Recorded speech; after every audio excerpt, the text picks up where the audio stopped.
제자들이 밤새도록 파도와 싸웁니다.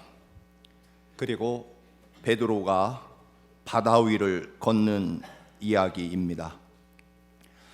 제자들이 밤이 새도록 무서운 폭풍에 시달리는 그날,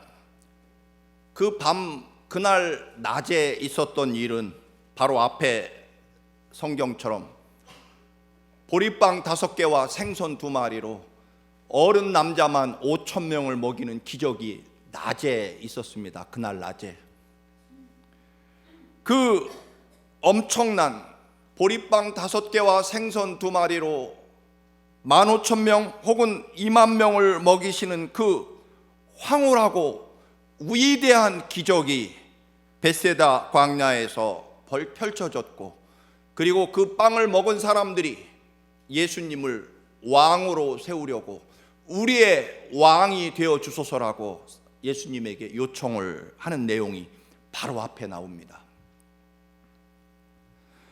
제자들도 보리빵 5개를 그 수만 명의 사람들에게 각각 나누어 주라는 예수님의 명령을 받고, 보리빵 5개밖에 없는 그 빵을 가지고 5,000명의 사람들, 여자와 또는 어린아이까지 포함하면 15,000명, 20,000명이 되는 그 사람들에게 나누어 주는 일을 순종했기 때문에 아마 제자들도 그 위대한 황홀한 기적에 자신들도 참여하고 그 기적의 일부를 감당하게 됩니다. 제자들은 너무도 엄청난 그 기적 앞에서 얼마나 신이 나고 정말 세상에 못할 일이 없다는, 정말로 그들은 우리는 이제 무슨 일이든 다 할 수 있다라고 하는 그런 담대함과 또는 기쁨을 그들은 가지고 정말 자랑스러운 하루를 보내게 됩니다. 그리고 제자들은 만 백성들이 제발 우리의 왕이 되어 임금이 되어 달라고 간청하는 그 자리에 더 오래오래 머물면서 사람들의 칭찬도 받고 존경도 받으며 우리가 예수의 특별한 제자들입니다라고 사람들에게 좀 과시도 하면서, 그리고 예수님이 정말로 자기들의 왕이 됐으면 좋겠다는 생각도 간절했었을 것입니다. 그러나 주님은 그 황홀하고 위대한 기적이 끝나자마자 즉시로 제자들을 재촉해서 빨리 배를 타고 갈릴리 호수를 건너서 가버나움으로 가라고 명령을 하십니다. 그 밤중에 말입니다. 왜 예수님은 그토록 빨리 그 자리를 떠나고 싶어 하지 않는 제자들에게 빨리 이 자리를 떠나라고 명령하셨을까요? 그리고 예수님은 홀로 따로 기도하러 떠나시게 됩니다. 그 이유는 그곳이 제자들에게 가장 위험한 자리였기 때문입니다. 사람들은 자기를 비난하고 죽이려고 하고 돌을 던지는 그런 자리가 위험한 자리라고, 죽을 자리를 위험한 자리라고 생각합니다. 그러나 하나님의 백성인 우리들에게는요, 돌에 맞는 자리보다 더 위험한 자리가 있습니다. 그것은 바로 자신을 높이고 왕으로 섬기려고 하는 자리일 것입니다. 예수님이 왕이 되시면 자신들도 최소한 국무총리나 장관이 될 것이라고 생각을 하고 있었고, 실제로 누가 국무총리가 되고 누가 장관이 될 것인지를 놓고 제자들이 싸우는 장면도 성경에 나옵니다. 심지어는 어머니들까지 동원해서 야고보의 어머니가 자기 2 아들을 국무총리, 당신이 왕이 되면 우리 두 아들을 국무총리와 장관으로 삼아달라고 그렇게 부탁하면서 그 일 때문에 제자들끼리 서로 분쟁이 일어나기도 합니다. 이 엄청난 기적의 자리에 당연히 사람들은 예수님을 왕으로 삼고 싶어 했습니다. 그 굶주림의 시대의 말입니다. 그래서 벳세다 광야는 계속해서 좀 며칠간 머물면서 우리 예수님이 이런 분이고 우리는 그 예수님의 제자라는 그런 영광과 칭송을 누리며 기분을 좀 더 내고 싶었을 것입니다. 그러나 더 머물고 싶은 제자들의 소망에도 불구하고 예수님은 빨리 지금 이 자리를 떠나야 된다라고 말씀하십니다. 여러분, 어디가 위험한 자리일까요? 우리 인생을 파멸로 이끄는 자리가 어디일까요? 우리는 종종 파산을 하거나 질병에 걸리거나 고난을 당하면 우리 인생이 위험해진다고 생각하지만 사실은 더 위험하고 더 극심한 파멸로 이끄는 것은 바로 왕의 자리일 것입니다. 우리 기독교가 가장 위험한 시절은 언제인지 아십니까, 여러분? 처음 기독교가 이 땅에, 이 지구상에 시작될 로마 시대, 기독교인들은요 발각되면 잡혀가서 사자의 밥이 되거나 혹은 끓는 기름가마에 던져지거나 혹은 톱으로 썰려 죽거나 혹은 가죽을 다 벗겨서 그렇게 잔인한 죽음, 온갖 종류의 고문과 고통을 당하다가 비참하게 죽임당하는 그런 시절이 250년간 계속되었습니다. 아마 수백만 명의 기독교인들이 로마 초기 시대에 순교를 당합니다. 여러분, 그때가 기독교의 가장 위험한 시절이 아니었습니다. 오히려 그 시대야말로 기독교가 가장 능력이 있고, 그리고 오히려 세계 역사의 대제국이었던 로마를 기독교 국가로 만든 가장 강력하고 파워 있는 시대가 바로 로마 순교 박해 시대였습니다. 죽을 자리가 위험한 자리가 아니라 오히려 그 이후에 기독교가 로마의 국교가 되고 점점점 편안해지고 그리고 온갖 화려함과 존경을 받기 시작할 때 기독교는 가장 위태로웠습니다. 그리고 지금이 기독교는 가장 위험한 자리에 있습니다. 가장 편안하고 즐겁고 화려한 이 시대에 기독교가 가장 위험합니다. 그래서 예수님은 그 엄청나고 위대하고 황홀한 기적의 자리를 빨리 떠나라고 말씀하십니다. 여러분, 우리 모두는요 예수 그리스도의 영광에 취해 있어서는 안 됩니다. 예수님의 영광은 오직 예수님의 것이고 예수님의 영광의 자리에 같이 머물려서 예수님의 덕을 보고 함께 칭찬받고 대접받고 싶으십니까? 얼른 그 자리를 떠나야 됩니다. 영적으로는 가장 그게 위험한 자리이기 때문에 그렇습니다. 주님의 영광을 조금이라도 내 소유로 삼아서는 안 되기 때문에 그렇습니다. 아무튼 그 저녁 때 하루 종일 황홀하도록 그 위대한 보리빵 오병이어의 기적의 영광을 조금도 맛보고 누리지 못한 채 그 어마어마한 기적과 칭찬과 영광의 자리를 떠나라는 예수님의 명령에 제자들은 즉시 순종해서 배를 타고 그 밤에 갈릴리 호수를 건너가기 시작합니다. 가버나움을 향해 열심히 노를 저어가고 있을 때 놀랍게도 감당하기 어려운 폭풍이 그들에게 몰려오게 됩니다. 아까 낮에 빵을 나누어 주라는 그 주님의 명령에 기꺼이 보리빵 5개를 수만 명에게 먹이겠다고 그 빵을 들고 다니던 제자들, 그래서 그 위대한 기적을 경험했는데 이번에도 즉시 떠나라는 예수 그리스도의 명령과 말씀에 순종해서 갈릴리 바다를 향해 노를 저어 갔는데 이번에는 감당하기 어려운 죽음의 위협이 몰려왔다는 것입니다. 하루 사이에 말이죠. 낮에는 그 찬란한 영광과 기적이, 밤에는 감당하기 어려운 정말로 생사가 오락가락하는 위태로운 폭풍과 험한 파도에 밤새도록 시달리는 극과 극의 그 위대함과 고난을 함께 하루에 경험하고 있다는 것입니다. 우리가 신앙생활을 하면서 가는 신앙의 여정이 사실은 이와 같습니다. 때로는 정말로 하나님은 살아계십니다.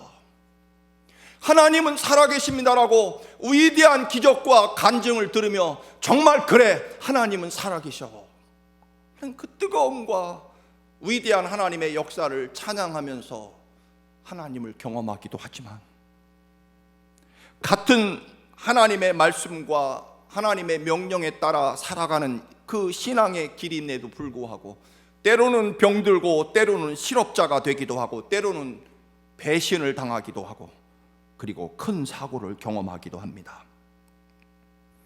이럴 때 우리는 믿음과 의심 사이를 왔다 갔다 흔들릴 수밖에 없는 것이 우리들의 현실이다라고 하는 것입니다.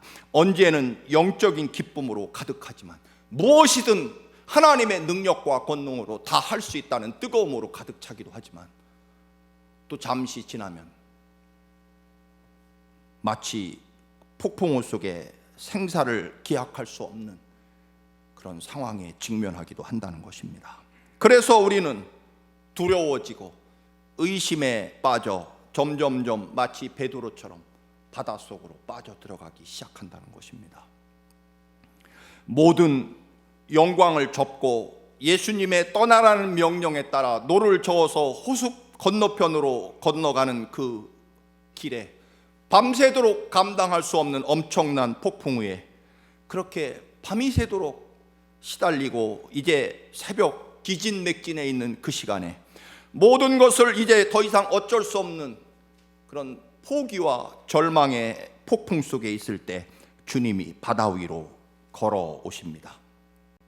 엄청난 바람과 파도 때문에 배를 타지 못하시고 바다 위를 걸어서 제자들에게 찾아오셨다는 것입니다. 그러자 베드로는 그 엄청난 파도와 죽음의 위험은 다 잊어버린 채 자신도 선생님, 저도 바다 위를 걸을 수 있을까요? 저를 오라고 명령해 주십시오. 주님이 오라고 허락을 하십니다. 여러분, 평생 동안 배만 타고 갈릴리 바다를 항해하던 베드로가 지금은 배를 버리고 바다 위를 저벅저벅 걸어가고 있다는 것입니다. 평생 갈릴리 바다, 그 바닷물에 발목이 잡혀 배가 없이는 살 수 없고 배가 없이는 절대로 갈릴리 호수를 건널 수 없었던 평생의 베드로의 삶에 이제 오히려 그 갈릴리 바다를 배 없이 걸어갈 수 있게 됐다는 것입니다. 그 엄청난 파도 위에 베드로가 서 있게 됩니다. 지난밤 내내 그 엄청난 폭풍우 속에 살아남기 위해 발버둥 쳤고 파도를 피하기 바빴는데 이제는 그 거대한 파도를 향해 걸어가기 시작할 수 있었다는 것입니다. 이유는 한 가지입니다. 바다 위를 걸어오신 주님이 너도 걸을 수 있다라고 허락해 주셨기 때문입니다. 베드로는 평생 갈릴리 호수는 배를 타야만 다닐 수 있다는 생각에 사로잡혀 있었고 다른 방법은 사실 없었습니다. 배를 타지 않고 바다 위를 지나갈 수 없다는 생각은 베드로가 평생토록 가지고 있었던 생각이고 경험이고 지식이었고 그건 우리도 마찬가지일 것입니다. 그리고 이런 상황에서는 이 엄청난 파도 속에서는 그래도 배 안에 있는 것이 조금 더 살 확률이 있고 아니면 혹시 배가 뒤집혀도 그 배를 붙잡고 있어야만 살아날 확률이 높은 것입니다. 그래서 그들은 밤새도록 배를 지키려고 파도와 싸워온 거죠. 그러나 여러분, 우리는 우리가 가장 잘 알고 있는 것에서 나올 수 있어야만, 그리고 하나님을 향해, 예수 그리스도를 향해 달려갈 수 있어야 우리는 하나님의 기적과 능력을 더 온전히 체험할 수 있다라고 하는 것입니다. 바리새인은 그가 가장 잘 알고 있는 율법에서 벗어나지 못했기 때문에 예수님을 십자가에 못 박아 죽입니다. 가룟 유다는 늘 돈 계산, 돈에서 벗어나지 못했기 때문에 결국은 예수님을 은 30냥에 팔아먹고 맙니다. 의사 선생님들은 질병에 대해서 가장 잘 알기 때문에 나사렛 예수 그리스도의 이름으로 안수하면 주님이 허락하시면 모든 질병에 치유될 수 있다는 사실을 사실은 믿기 어려워합니다. 왜냐하면 의학적인 지식 안에 그는 갇혀 있기 때문에 그럴 것입니다. 베드로는 그러나 그의 평생의 경험, 바다는 배를 타고 건너가야 한다는 그의 경험, 그 전문성을 그는 넘어갑니다. 뜨거운 한낮에 이미 주님께서 깊은 데로 가서 그물을 던지라는 주님의 명령에 한낮에 깊은 곳에는 물고기가 없다는 자신의 경험을 내려놓고 오직 예수 그리스도의 명령에 자신의 가장 잘 아는 지식과 경험에서 벗어나서 오직 예수 그리스도의 명령에 그는 순종한 경험이 있습니다. 베드로가 그토록 뜨거운 열정과 믿음으로 주님의 약속을 믿고 바다를 향해 뛰어내리고 조금씩 걸어가기 시작합니다. 그러나 여러분, 예수님의 말씀을 듣고 예수님을 믿기로 작정하고 믿음의 길로 들어서기는 했지만, 그래서 뜨거운 열정과 뜨거운 신앙을 가지고 바다 위로 덜컥 뛰어내렸지만 막상 뛰어내리고 보니까 그 몰려오는 파도와 바람이 베드로의 눈에 보이는 순간, 그리고 주님을 향한 초점을 상실하고 파도를 보고 바람을 보는 순간, 즉 주변의 환경을 보는 순간 그는 의심과 두려움으로 점점점 빠져들어가기 시작합니다. 사실 저나 여러분이나 다 하나님만 믿으면 잘 될 것이다, 수많은 설교와 간증을 듣고 가슴이 뜨거울 때도 있었고요. 내 삶을 하나님께 온전히 드리겠다고 약속하며 마치 지금까지 살아온 내 삶에서 펄쩍 뛰어내려서 그 험한 파도 바다 위로 뛰어내렸지만 막상 뛰어내리고 보니까 정말로 이 어려운 힘겨운 세상에 과연 하나님만 믿고 살 수 있을까라고 하는 의심이 생기기 시작할 수밖에 없습니다. 이제는 운전자가 없이 혼자서 운전하는 자동차가 드디어 나오고, 요즘에 컴퓨터 바둑기사 알파고라는 컴퓨터 바둑기사가 세계 최고의 바둑기사 중에 하나인 우리나라 이세돌을 이기는 이 세상에 예수님만 믿고 바다에 펄떡 뛰어들 수 있을까? 우리는 이미 그곳에 뛰어들었지만 예수 그리스도의 십자가의 보혈의 피에 우리의 인생과 삶을 바쳤지만 막상 교회 문을 나가서 세상에 부딪혀 보니까 그게 아니라는 사실을 인식하기 시작합니다. 여전히 세상은 권력이 최고이고 여전히 세상은 돈에 매여서 살아가는 세상. 막상 주님 말씀대로 살겠다고 확신했지만 매일매일 줄어드는 가계 매상 때문에 우리는 갑자기 불안해지기 시작합니다. 베드로가 막상 바다로 뛰어내렸지만 점점점 바다 속으로 빠져들어가기 시작합니다. 물에 빠져드는 이유는 두 가지일 것입니다. 하나는 예수님을 놓쳤기 때문입니다. 그리고 바람이 만드는 파도를 보았기 때문일 것입니다. 그리고 의심하고 두려워하고 그리고 예수님을 믿지 못하게 됩니다. 물론 베드로는요, 그의 몸무게 체중이 많이 나가서 바다로 빠져들어가는 것은 아니었죠. 그러리라고 생각하고 바다로 뛰어든 것은 아니었기 때문에 그렇습니다. 여러분, 갑자기 베드로가 감당 못한 체중 때문에 바닷속으로 빠져들어가는 것도 아니고요, 그가 수영을 못해서 빠진 것도 아닐 것입니다. 결국 무엇입니까? 믿음일 것입니다. 믿음 때문에 빠져들어가는 거죠. 큰 믿음으로 뛰어들었다가 작아지는 믿음 때문에 그만큼 바닷속으로, 세상 속으로 우리가 들어갈 수밖에 없다라고 하는 것입니다.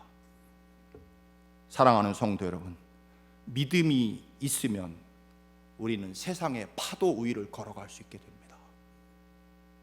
그러나 주님을 놓치고 세상 파도를 보기 시작하는 순간 우리는 점점점 바다에 빠져 들어갈 수밖에 없다는 것입니다. 의심이라는 히라보 단어의 뜻은 타겟이 두 개, 목표가 두 개다. 우리말로 말하면 두 마리 토끼를 쫓는다는 뜻이라고 합니다. 주님도 따르고 싶고 막상 세상에 나가면 그게 그렇게 되지 않는, 그래서 예수님에 대한 믿음을 갖고 또 세상에 나가서 세상의 방식과 세상의 힘에 의존해서 살아갈 수밖에 없는 믿음과 불안, 낮에 그 위대한 보리빵 5개의 위대한 기적과 밤에 당하는 그 시련과 풍랑. 그래서 우리는 믿음과 의심 세계를 왔다 갔다 할 때가 많습니다. 그래서 오늘 베드로는 믿음을 가지고 바다 위로 뛰어내렸지만 오직 주님만 바라보고 밤새도록 자신을 괴롭히고 시달리게 만들었던 폭풍과 바람을 상관없이 처음에는 오직 예수 그리스도를 바라보고 뛰어내렸지만 어느새 그의 삶을 지배하는 것은 지난 밤새도록 싸웠던 태풍과 바람이 또다시 그를 바다로 빠져들게 만들었다라고 하는 것입니다. 오늘 이야기는 베드로가 믿음이 있어서 바다 위로 뛰어내렸고 믿음이 사라져서 사실은 점점점 바닷속으로 빠져 들어갔다, 그런 이야기 하나와 더 사실은 분명한 결론은 사실은 그것이 아닙니다. 점점점 빠져 들어가는 베드로가 예수 그리스도에게 외칩니다. 주여 나를 구원해 주옵소서, 주님 살려주십시오라고 외쳤기 때문입니다.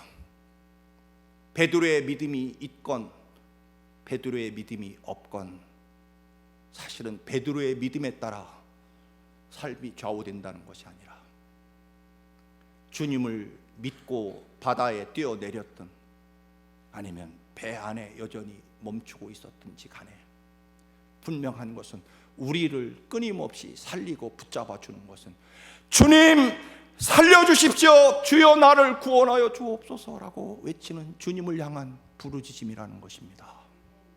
그리고 주님이 베드로의 손을 잡아주십니다.